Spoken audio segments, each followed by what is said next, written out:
Hi, my name is Sean. I am a pinsetter mechanic. I've been working on these machines for about 5 years. I am certified. Now, this is the second video of the adjustment series that I am doing.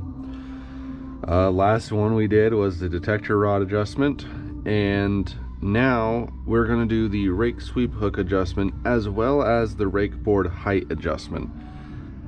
The thing is that when you're doing one or the other, normally you have to mess with the other one. Now, when I went to school in Moline under Frank Marabali, gave us this little cheat sheet here that was, and it takes us through step by step on what exactly we're going to be looking for. So, without further ado, we are going to get started with the rake adjustment. We're doing this one specifically because if you look on the rake board itself, right here, you'll see the fiberglass starting to grind down, as well as if you look around here, it'll be white there too because the rake board is dragging. So this is the one that we're going to go through and adjust. First thing on here is we're going to get it to, the book will tell you 45, but what Frank's told us is that you're going to get it just before 45 degrees. So you're going to get it to where the rake, the block that catches the rake hook isn't in front of it, but it's just below the rake hook. And I'll show you what that looks like. It's going to look like this. You're going to get it to where it's just below this stop. So the easiest way that I found out to check if that's actually a 5/16 gap, like it should be, is to get your 5/16 wrench is exactly where it needs to be. But in case it wasn't, the next thing that if it wasn't good, the next thing you're going to do is you're going to loosen this jam nut and this jam nut, and you're going to use this rod to move that hook up or down. Once it's where it needs to be, tighten your jam nuts and you're good to go. In our case, we don't need to, so I'm not going to mess with these. So as a check, you want to make sure that 135 degrees, so when it goes to grab it, that it actually grabs. If it doesn't, then you're gonna want to tweak it a little bit. Like I've said before, you know, they say that it's supposed to be this measurement at this degree. Well, not all machines wear the same, so it could be a little bit different. The next thing we're going to check is at 180 degrees, and we're going to check our zero line and make sure that's all good. Already what I can see is that this is too far back by a lot.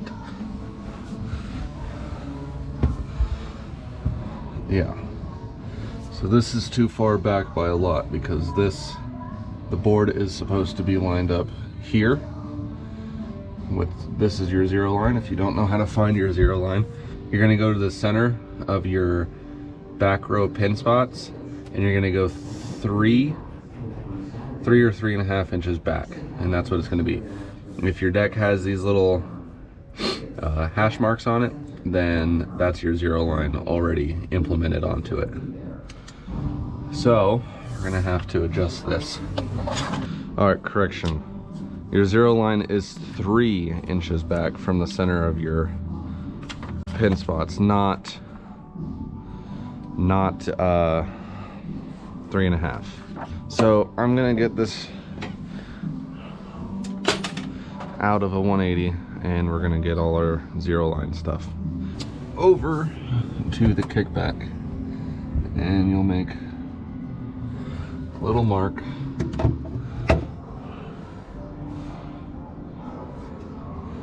You'll go straight up,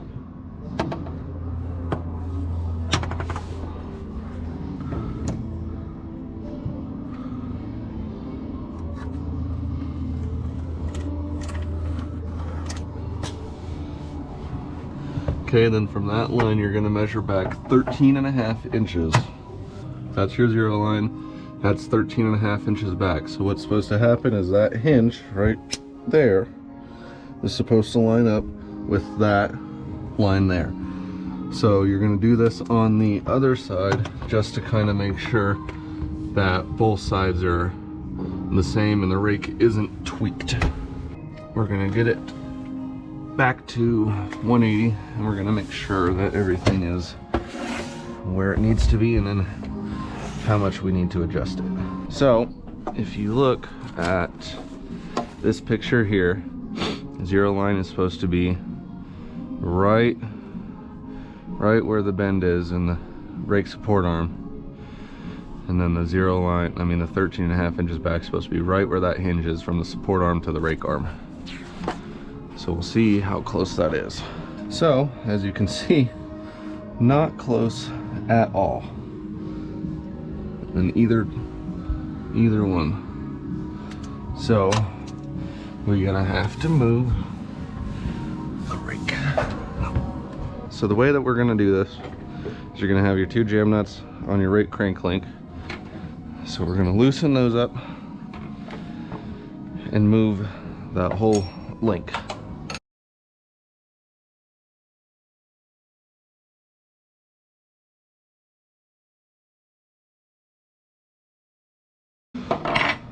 Okay, so with your two jam nuts loose, you're gonna go ahead and you're gonna rotate your crank link.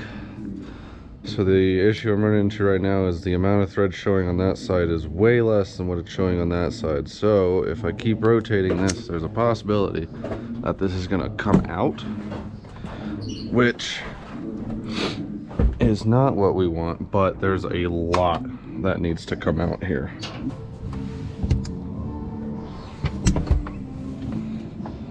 Okay, that's where it needs to be.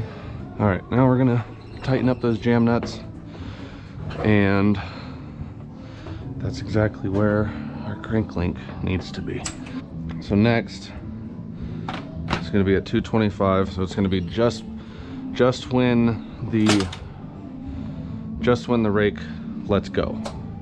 Okay, so at 225, the next adjustment you're gonna look for is gonna be back at that block and the rake hook. So what we're looking for, and this is way off now because we messed with that crank link, but right here, what you wanna look for is it's gonna be according to the book, it's gonna be a 1/16 gap.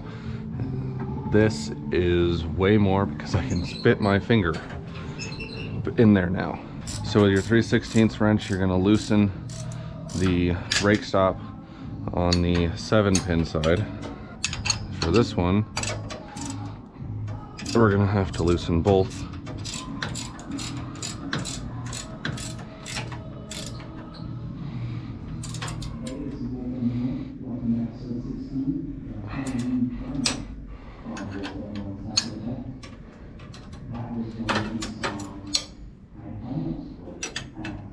Here's the thing, I maxed this out. The gap here isn't 1/16. It is closer than what it used to be. I could move this crank link in more to get that gap, but then the adjustment at 180 would be off. So I'd rather that adjustment be a little bit bigger than the adjustment at 180 be off by a lot like how it was. So next, what we're gonna be doing is also at 225, and after you get that situated, you're gonna come in and you're going to give it just the smallest of a gap, just 1/32. And if you can, that's basically, you want it to where that stop is just barely off it. Okay, so as you can see, no gap on that side, but there is a gap on that side. It's because you want to relieve some of the pressure off of that with having the bazooka and all the linkage there. Just to relieve some of that pressure that's on there. This is going to be a rake adjustment, which is the third adjustment in the book. So I have to get it back up to 0, and then we will see where we need to move stuff.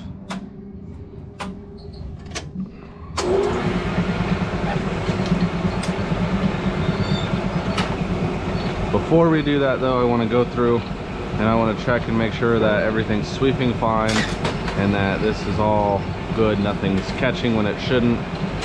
It's catching when it should.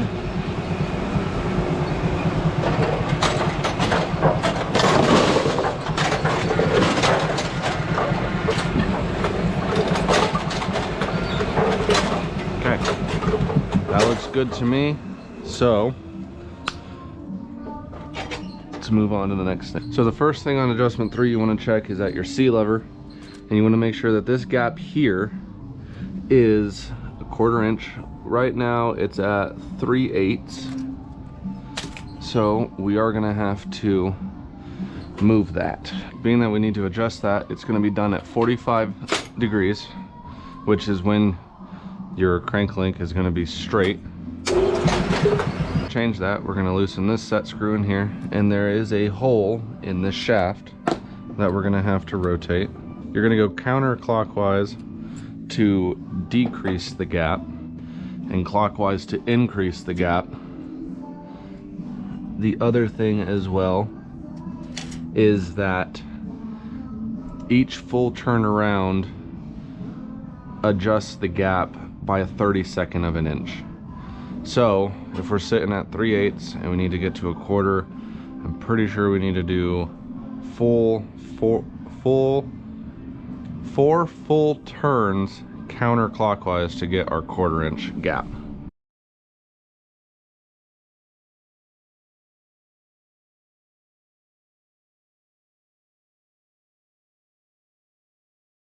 We'll check that back when we get back to 0. So the next thing we're going to check is at 90 degrees. So the next thing we're going to do at 90 degrees is we're going to adjust the rake shock. And the way that it's said on the paper is a little confusing. Actually, it's a lot confusing. So the way that it says adjust the rake shock to obtain the 1/32 gap between the rear of the latch roller and the edge of the notch in the rake trip shaft. Now, there are 2 rollers on here, so I was never really sure if it's this one or the one down below. I understand. Okay, well, I just actually figured out what it is. The picture on the book is actually god-awful, but what you want to look for is right here. This bottom roller and the notch in the shaft. It's worded fine, so the picture throws it off. So you want to make sure that that right in there is at a 1/16 of an inch. That's what you want. I'm supposed to be teaching you guys, and I'm learning how to do it myself. The other thing too is that when you're going in and making that adjustment, if you lengthen it, then that'll increase the gap, and if you shorten it, it'll decrease the gap. So the next thing we're going to do is we're going to actually adjust the rake height, like the rake board height itself, which is also done at 90 degrees. So you're going to have jam nuts on your rake lift rods on both sides.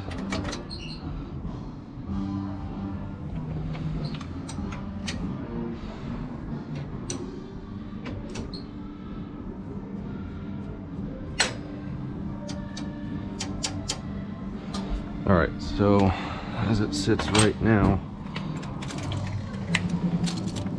we're at 2 inches. That is not where we want to be, so we're going to move these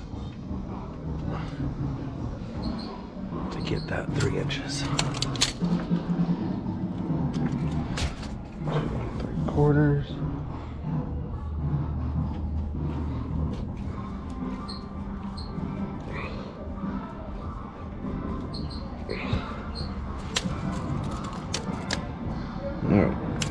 It's a little over 3, but we'll have to readjust that when we do this side anyways. So same thing, 2 inches. All right, that's 3 inches. So this has probably gone up more. Yep.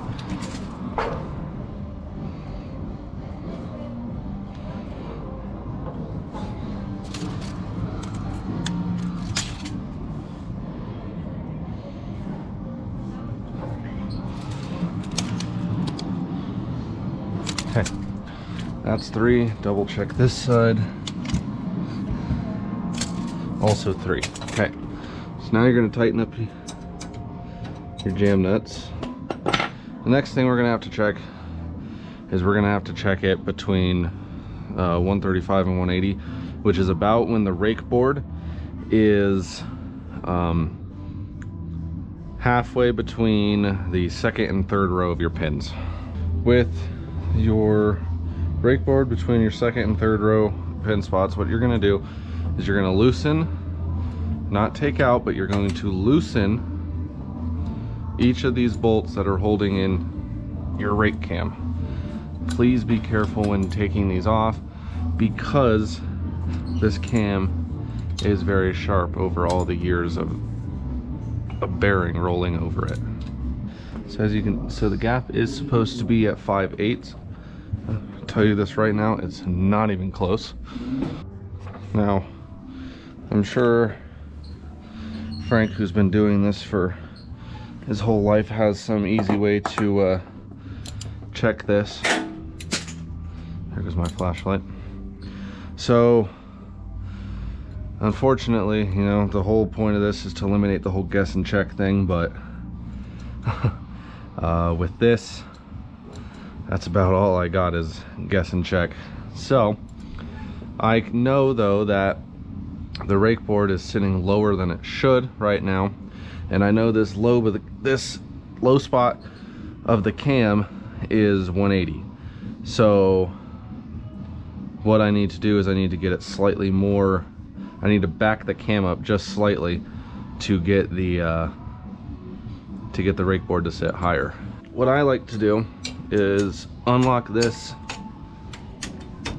and push that back with my hand, and then move the cam slightly, and then go through and tighten at least 2 of the bolts. Lock the shotgun back up.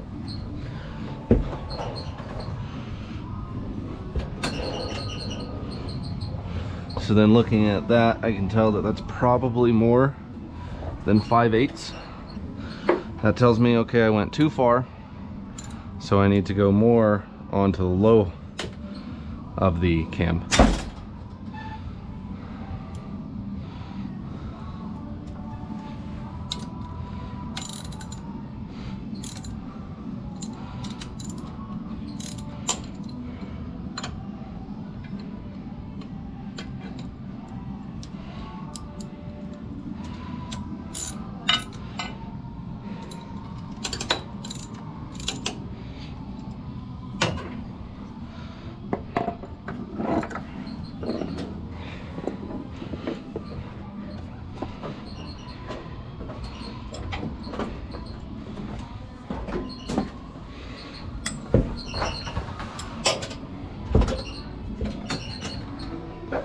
Okay, that looks pretty close to me.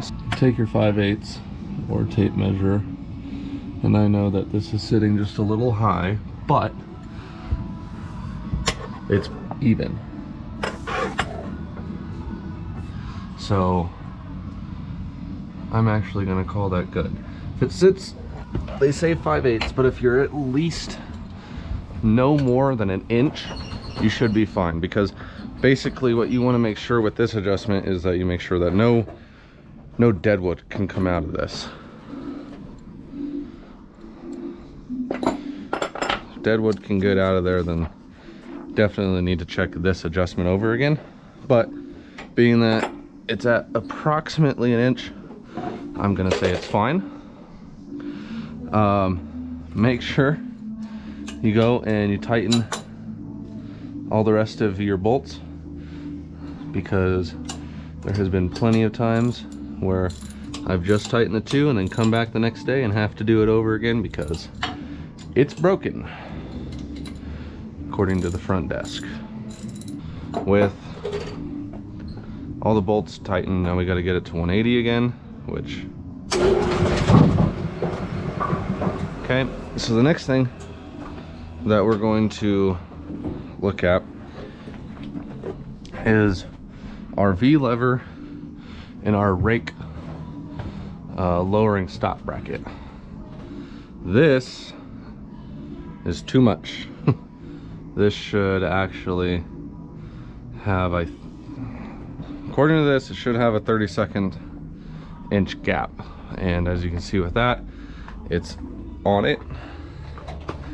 And I guarantee you that the reason it's so far out of adjustment is because everything else about this damn machine was so far out of adjustment.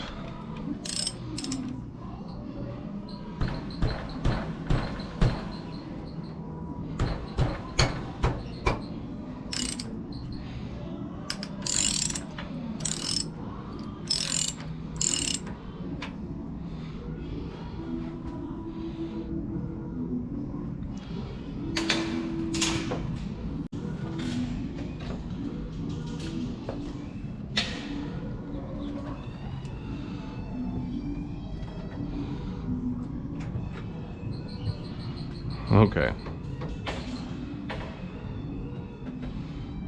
Well, that's really in there, isn't it?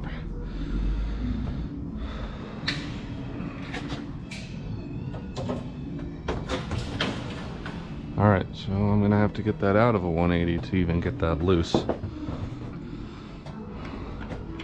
This is loose and it's all the way forward, but if you can see, there is that slight gap in there. So this is where we're going to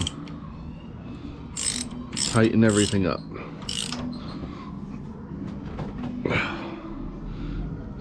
All right, so now we're going to run the machine completely through, back to zero, and we have to double check that C lever adjustment. So, let's see what it does.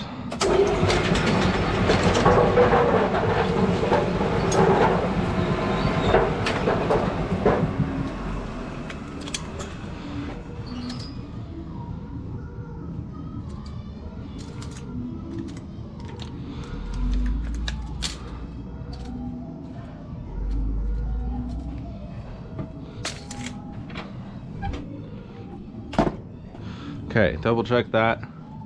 Should be good. So now we're going to run the machine all the way through, make sure that it does everything it's supposed to the correct way, and see what happens.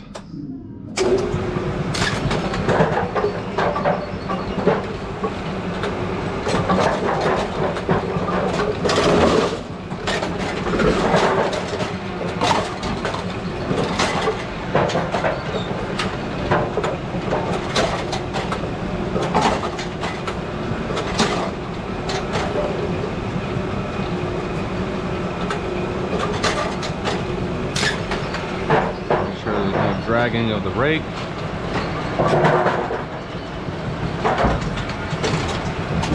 Okay. One more time.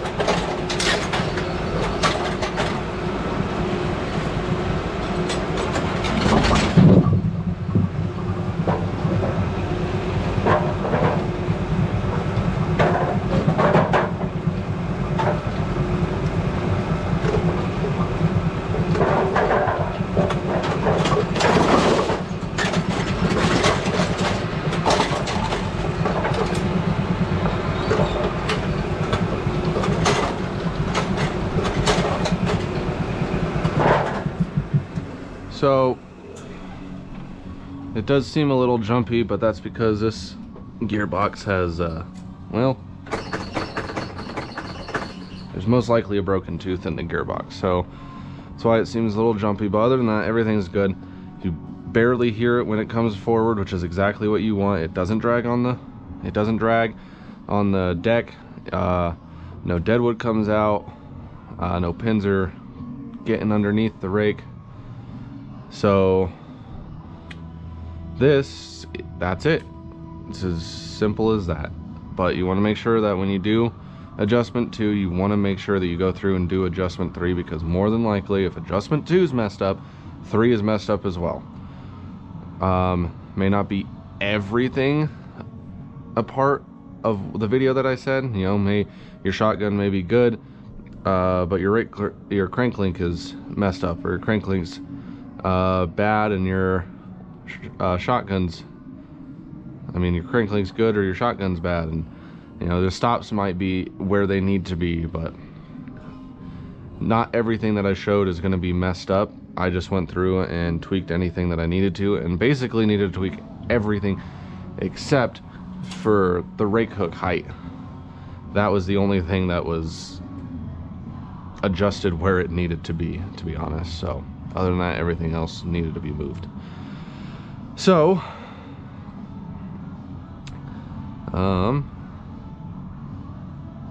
that's it. It's the end of the video. It does say in this book, so adjustment 3 is now complete. If possible, continues with adjustments 4 and 5.